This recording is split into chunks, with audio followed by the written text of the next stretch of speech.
Okay, I'm Miftahul Jannah. Wanna explain about when is the right time to apply the direct instruction model.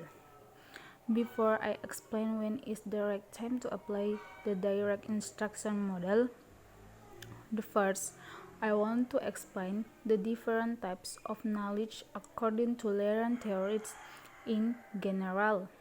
Learning experience divide two types, namely declarative knowledge and procedural knowledge.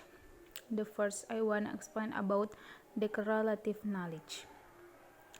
Declarative knowledge is knowledge about something and can be expressed in words. So, declarative knowledge is expressed by word factually and by application both orally and in writing. And there's example is that the President of the Republic of Indonesia is elected through an election which is held every 5 years. And another example, in a leaf there is a leaf mesophyll consisting of palisade tissue and sponge tissue.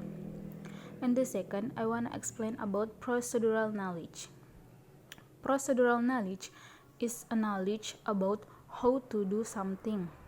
So, this knowledge of how to do someone in carrying out the step in a process, like a procedural text in learning in English when we are seniors high school or junior high school.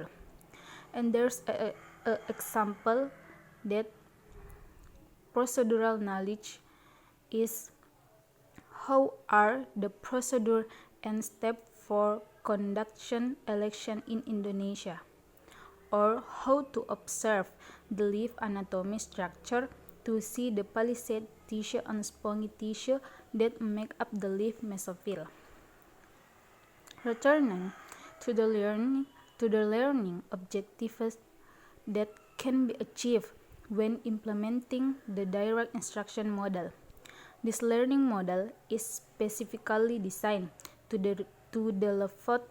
develop student learning both related to procedural knowledge and declarative knowledge that is well structured and can be taught step by step.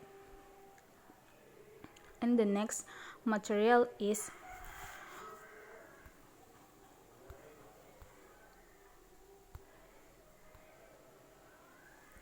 when is the right time to apply the direct instruction model.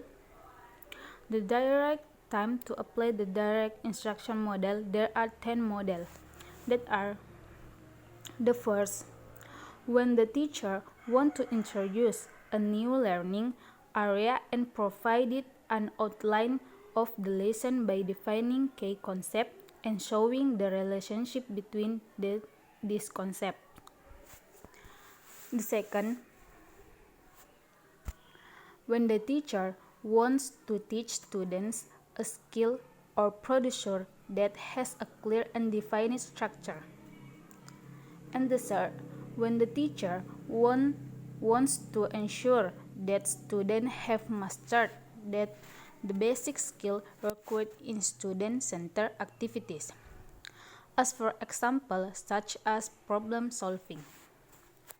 And the fourth, when the teacher wants to show intellectual attitude and approaches, as for example, showing that an argument must be supported by evidence, or that an exploration of ideas doesn't always lead to a logical answer. The fifth, when the learning subject to be taught is suitable to be presented with a pattern of explanation, modeling, questioning, and application. The sixth, when the teacher wants to cultivate student interest in a topic. The seventh, when a teacher have to show certain techniques or procedure before students carry out a particular activity. The eighth, when the teacher wants to convey a framework of parameters to guide students in group or independent learning activities. The ninth, when students face the some difficult that can be overcome with very structured explanation.